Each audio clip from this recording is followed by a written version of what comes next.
नमस्कार। आज भी हम यूजीसी इक्विटी बिल से जुड़ी चर्चा को ही आगे बढ़ाते हैं। स्थिति सारा कुछ अभी हम लोग पहले पूर्व की चर्चाओं में जिक्र कर चुके हैं कि इससे जाति वैमनस्यता फैली, इससे समाज में एक टकराव की, जाति टकराव की, आपसी दूरियां बढ़ने की आशंका पैदा हुई है, जो कि स्थितियां बन भी रही हैं। आज हम चर्चा इस बात पे करेंगे कि भाजपा जो केंद्र में इस समय सरकार है जिसकी, और जिसके नियंत्रण में यूजीसी आता है, क्या कोई भी नियम ये होता है कि जब कोई भी इस प्रकार के नियम बनाए जाते हैं, बिल तैयार किया जाता है, तो उसको आपके कैबिनेट में उसको प्रस्तुत किया जाता है, संबंधित मंत्रालय में उसकी चर्चा, उसकी ड्राफ्टिंग होती है, कैबिनेट में आता है और कैबिनेट में आकर के उसकी एक स्वीकृति, उसको अप्रूवल दिया जाता है, तब जाके इस बिल को जो है सार्वजनिक किया जाता है। सवाल इस बात का यहाँ हम आज उठा रहे हैं, क्या भाजपा सरकार को ऐसा एक तरफा बिल लाने का दुष्परिणाम की अंदेशा नहीं था? और अगर नहीं था तो ये एक बहुत ही हल्की सोच इसको माना जा सकता है, और नहीं, अगर हल्की सोच नहीं है तो ये बहुत गहरी राजनीति है और खतरनाक राजनीति एक इस भाजपा ने खेली है। वजह हम बताए क्यों है। इसलिए कि भाजपा एक तरफ तो कहती है कि सबका साथ और सबका विकास, वो ये भी कहती है कि साहब किसी के साथ अन्याय नहीं होगा, सबके साथ न्याय होगा। एक तरफ तो वो इस लाइन पे चलती है, और दूसरी तरफ जो वास्तविकता है वो यूजीसी इक्विटी बिल है, जो कि एसटी, एससी, ओबीसी इन सब के लिए तो भेदभाव के हिसाब से लाया गया है कि इनके साथ भेदभाव न हो, इस प्रकार से एक नियम बनाए जाएंगे। और एक बड़ा पक्ष जो है, सवर्ण जो पक्ष है, उसको बिल्कुल ही दूर कर दिया, छिटका दिया गया, अलग कर दिया गया इस बिल के लाभ से, इस बिल में कवर करने से। तो ये सबका साथ और सबका विकास की जो उसकी भावना है, उसका सिद्धांत है पार्टी का, इसका सोच है, वो कहाँ सामने आता, परिलक्षित होता है इस बिल में? इस बिल में वो परिलक्षित नहीं होता है। और अगर ये कहा जाए कि भाई वो उसकी गलती है, पार्टी ने ऐसा गंभीर परिणाम आएगा इसका नहीं सोचा था, केवल उसने इसीलिए बिल को एक अच्छी सोच से कि भाई कोई भेदभाव ना हो किसी जाति समाज के साथ, हम इसलिए बिल लेकर आए हैं, तो ये एक कहना, एक बहाना है उस पार्टी का माना जाएगा, न कि एक वास्तविकता। जो पार्टी अपने इस सिद्धांत से चल रही है, उसने ये बिल लेके आई। और सबसे गौरतलब बात ये है कि वो पार्टी जो है वो ये जानती है कि जाति जो है वो भारत की सबसे संवेदनशील राजनीतिक रेखा है। ये हर राजनीतिक दल जानते हैं, और जब राजनीतिक दल अपनी कोई रणनीति बनाते हैं, चुनावी रणनीति बनाते हैं, या कोई फैसला लेते हैं, या कोई डिसीजन लेते हैं सार्वजनिक प्रभाव वाला, तो उसमें ये हमेशा ध्यान में रख करके लिया जाता है कि सर्वधर्म समभाव की एक भावना के तहत ये सब निर्णय लिए जाते हैं। अभी पिछली सरकार लेती रही है, और इस सरकार से भी यही अपेक्षा थी, पर उसने ऐसा नहीं किया है इस बिल को ला करके। इस बिल में उसका जो सोच सामने आया है वो ये सामने आया है कि वोट बैंक की राजनीति, सुप्रीम कोर्ट का दबाव और सबके साथ न्याय हो, इसलिए हम ये बिल लेके आए हैं। ये 3 बिंदु उन्होंने समझाए हैं। जबकि सुप्रीम कोर्ट का दबाव जो था, एक जो समान सोच वाला संतुलित बिल लाने का रहा होगा, ऐसा माना जा सकता है, जो कि उसने कहा कि आप बिल लेके आइए। तो क्योंकि एकाध ऐसे घटनाक्रम हुए हैं, आंध्र प्रदेश के रोहित वेमुला आत्महत्या कांड का मामला काफ़ी उछला था। एक और महाराष्ट्र में एक महिला डॉक्टर के साथ, दलित महिला डॉक्टर के साथ ऐसा हुआ था, इसलिए वो ये सब मामले को की सुनवाई जब हुई तब उसने केंद्र को निर्देश दिया कि भाई आप एक ऐसा भेदभाव न हो कैंपस के अंदर, शैक्षिक संस्थानों में ऐसा बिल लाइए ताकि उस बिल के कानूनों से ऐसे भेदभाव समाप्त हों। सुप्रीम कोर्ट ने कभी ये नहीं सोचा था या उसके निर्देश में कभी ऐसा भाव नहीं आया कि आप ऐसा असंतुलित बिल बना दीजिए, और पार्टी को भी, भाजपा जो केंद्र में सत्तारूढ़ है, उसको भी सोचना चाहिए कि केंद्र का निर्देश एक कानून बनाने का, जो कि एक समस्या दूर करने के लिए कानून बनाने का है, न कि जाति भेदभाव, वर्गीय भेदभाव पैदा करने वाला बिल बनाने की। ये अंदेशा ऐसा स्पष्ट होने के बाद भी अगर भाजपा ये लेके आई है तो इसमें भाजपा की 100% गलती ही कहा जाए या जानबूझ के लिया गया निर्णय कहा जाए। जानबूझ के इसलिए यहाँ पे हम ये शब्द इस्तेमाल कर रहे हैं, क्योंकि आप गौर करिए कि भाजपा के नेता या सरकार के मंत्री किसी ने भी अभी तक इस बिल को लेकर के कोई गलती को स्वीकार नहीं किया, बल्कि इसका बिल का बचाव ही लगातार करते चली जा रही है। भाजपा, वो केंद्रीय मंत्री, उनके पार्टीगण, वो अभी भी उन्होंने अपनी गलती स्वीकार नहीं की है केंद्र सरकार, भाजपा नीति केंद्र सरकार ने। बल्कि आप देखिए राजनीति क्या कर रही है। उसने जो बात क्षण के सामने आ रही हैं, उसने पार्टी के जो भाजपा के जो केंद्रीय नेता हैं, कोई केंद्रीय मंत्री हैं, उन्होंने ये कहा है कि साहब ये सरकारी अधिकारियों की ब्यूरोक्रेसी की गलती की वजह से ऐसा हो गया है, जो कि मामला जो है हमारा सरकार का नहीं है, ये ब्यूरोक्रेसी ने ही जो है ऐसा गड़बड़ करा है, इसलिए ये ऐसा बिल जो है दोषपूर्ण बिल जो है सामने आ गया है। ये एक बचकाना सा बचाव लगता है, बचकाना सा कारण लगता है। ये एक ब्यूरोक्रेसी पर अला बला डालने की एक नीति मालूम पड़ती है, अपने को बचाने की नीति मालूम पड़ रही है। क्योंकि अगर जो भी ब्यूरोक्रेसी में अगर मान लियो कोई चीज़ करती होती, जैसा मैंने पहले अभी बताया कि हर बिल, हर निर्णय को केंद्र में कैबिनेट में मंजूरी दी जाती है, उसके बाद पार्लियामेंट में आता, संसद में आता, वहाँ से पास होता है।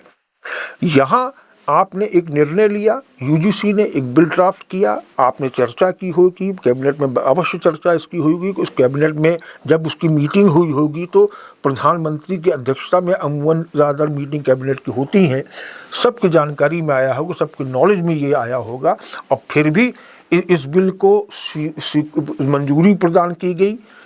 लिहाजा ब्यूरोक्रेसी पर जो एक अला बला छोड़ने की, गलती डोलने की, ब्यूरोक्रेसी को कटघरे में खड़ा करने की जो कोशिश है, वो एक प्रकार से भाजपा का एक बचाव है, एक छिछला बचाव है, एक थोथा बचाव उसको कहा जा सकता है। इसमें कोई गहराई नहीं है, कोई समझने वाली बात नहीं है। सिर्फ यही है कि भाजपा केवल अपना बचाव कर रही है, और उसने कभी खुलकर अपनी गलती भी नहीं मानी है। और क्यों नहीं मानी गलती? क्योंकि उसको अपने Dalit vote bank, SC ST OBC vote bank की नाराजगी का डर है।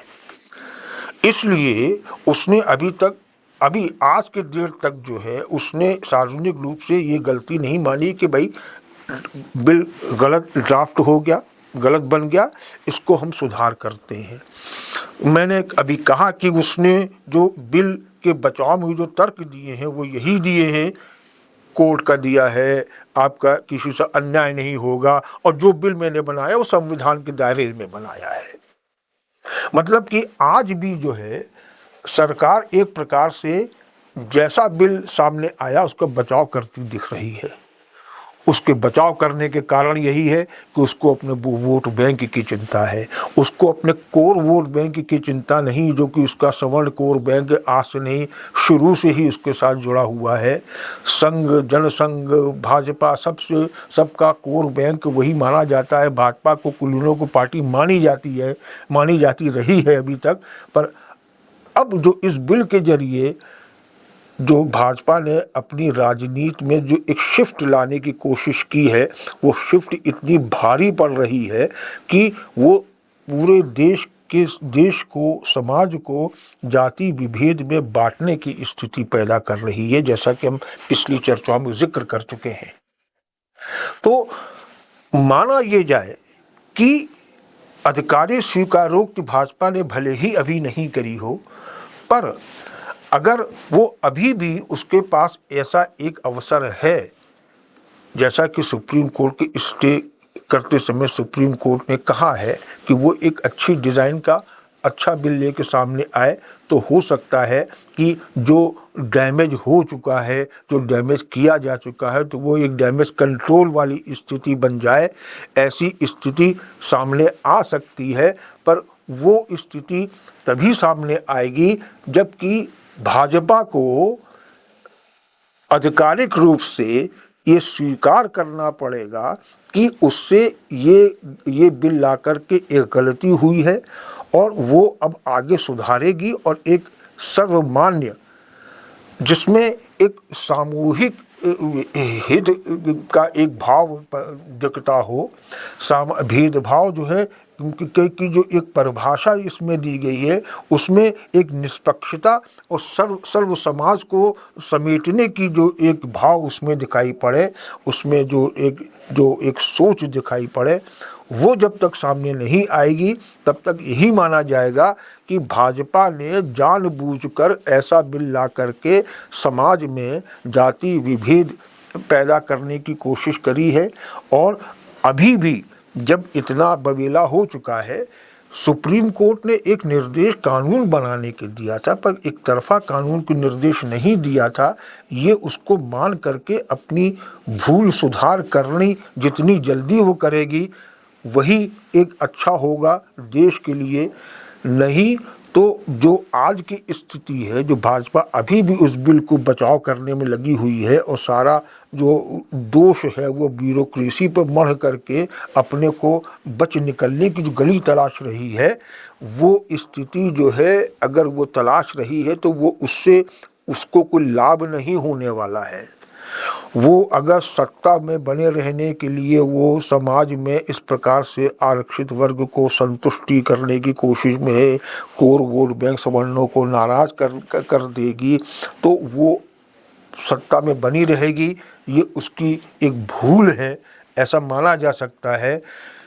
क्योंकि उसको ये देखना होगा कि 2014 से जितनी बार भी भाजपा जीती है, सत्ता में आई है नरेंद्र मोदी के नेतृत्व में, उसको पूरे देश में एक मोदी की लोकप्रियता कहिए, मोदी का एक माहौल कहिए, जिसकी वजह से हर धर्म हर समाज ने उनका समर्थन किया और उनको सत्ता सौंपी, उनको कुर्सी पर केंद्र सरकार बनाने का एक अवसर दिया है हर समाज की तरफ से। अगर वो एक 2024 में पूर्ण बहुमत न लाने की वजह जो है वो अगर दलित वर्गों का ओबीसी वर्ग की नाराज़गी मान करके इस तरीके से अगर हरकत कर रही है या कार्रवाई कर रही, यूजीसी बिल एक तरफा यूजीसी बिल लाने की कार्रवाई कर रही है, तो ये उसकी एक बहुत बड़ी गलती है, जिसका कि खामियाजा उसको ही नहीं देश को, पूरे देश को भुगतना पड़ सकता है। लिहाजा भाजपा जो है वो अगर अभी भी बहुत ज़्यादा ख़राब स्थिति नहीं हुई है, अभी तो शुरुआत हुई है, अभी भी भाजपा को या तो सुधार करना चाहिए। और अगर सत्ता के मद में, सत्ता के नशे में, सत्ता में बने रहने की लालसा में अगर वो इस प्रकार की हरकत करेगी, इस प्रकार से ऐसे बिल लेकर, ऐसे निर्णय लेकर के एक पक्षीय निर्णय लेने की आगे भी कार्रवाई करती रहेगी, तो वो कम से कम सबका विकास सबका साथ का जो नारा है, जो सोच है, उसको सार्वजनिक रूप से माने कि हमने इस नारे को, इस सोच को त्याग दिया है। फिर जनता पर छोड़े, जनता निर्णय करे कि उस पर राज करने वाली राजनीतिक दल वर्तमान स्थिति में कौन श्रेष्ठ हो सकता है, वो उसको आगे बढ़ाने की कोशिश करे, उसको सत्ता में लाने की कोशिश करे उस दल को। और भाजपा जैसी इस प्रकार की घातक सोच वाली जो पार्टियां हैं उनको सबक सिखाने की स्थिति जनता करे। ये स्थिति बन सकती है, आगे बन सकती है और जनता ही बनाने की स्थिति बना सकती है, पर अभी भी स्थिति ये है कि वो नौबत ना आए। सद्बुद्धि सबको जितनी जल्दी हो सके आए, ताकि देश में सौहार्द, शांति और आपसी भाईचारा बना रहे। इस उम्मीद के साथ ये आज की चर्चा समाप्त करते हैं। नमस्कार। आप सुन रहे थे let's mic more than radio.